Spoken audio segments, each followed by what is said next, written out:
Welcome back. As mentioned earlier in our broadcast, a final report was released this week by a group tasked with analyzing the province's response to the COVID-19 pandemic. The report includes over 90 recommendations to the province. To talk more about this report is the leader of the task force, Preston Manning, who sat down with leaders on the Frontier host, David Leese. Take a look. What were some of the highlights of the impacts from your perspective? I mean, in the report, I think it cites the economic impacts, for example. How did that impact Alberta? Well, yes, there were major impacts, and throughout the report, we try to acknowledge that a lot of people Mhm, suffered because of indeed. this. There was the health impacts. 5,500 uh, Albertans died, either directly or indirectly as a result of COVID, and these are tragedies for these families. The doctors, the nurses, the health workers were under strain for months and months and months, partly because we didn't have the capacity to handle a surge in demand. The teachers were asked in 2 weeks to shift from in-school training to online at-home training, which is a huge deal. So there's a lot of suffering and dislocation, and we try to make the point that the whole point of these recommendations is to try to ensure that these people don't have to go through that kind of suffering again. So, in many ways, you're really trying to work at a strategy of prevention. At least this is part of what I picked up from the Yeah. many recommendations being made. So, in many ways, this is an incredible beginning to a whole larger or myriad set of issues that we'll have to continue to deal with over the next several years, won't we?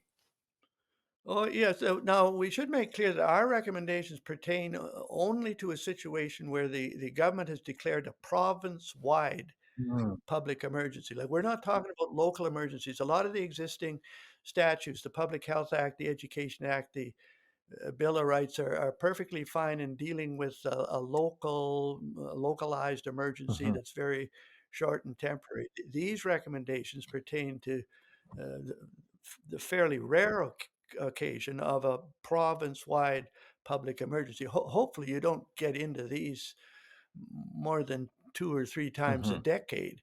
But a province-wide emergency that affects everybody is a pretty big deal.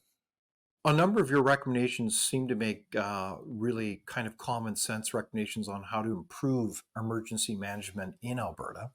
And one of the things that I found intriguing is that you very much emphasize the role of elected officials in an emergency and the approach that that needs to be taken. Can you tell us more about that? Well, I think you want to establish who's ultimately responsible for what's done or not done. And our view is that ultimately it's the elected officials. These are the only people that the public can Mhm. hold accountable in Indeed. any way, shape, or form in a democracy. So we make that clear in this section on leading the response that at the end of the day, the political people should approve or disapprove the orders and regulations that their officials put forward and be held accountable for what's done.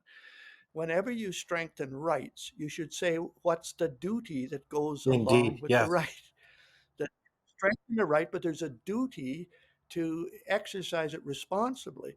And you could actually put sections into the statutes saying Mhm. we're going to expand your rights, but there's a duty that accompanies this.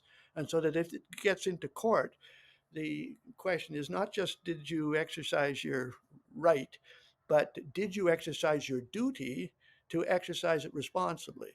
And that's Oh. partly our answer to that legitimate concern that well, if you just let people do whatever they want, some people will abuse it. Well, I certainly did notice that series of recommendations, and I think it's admirable that you were, dare I say, trying to look at the larger issues around how to renew democracy, how to renew the rights and freedoms within the provincial context.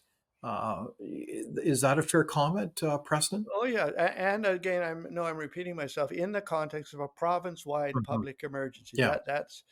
This is the overall because it's those big emergencies that actually force the government to consider, do we have to limit Mhm. rights and freedoms because of the nature of this Exactly. emergency?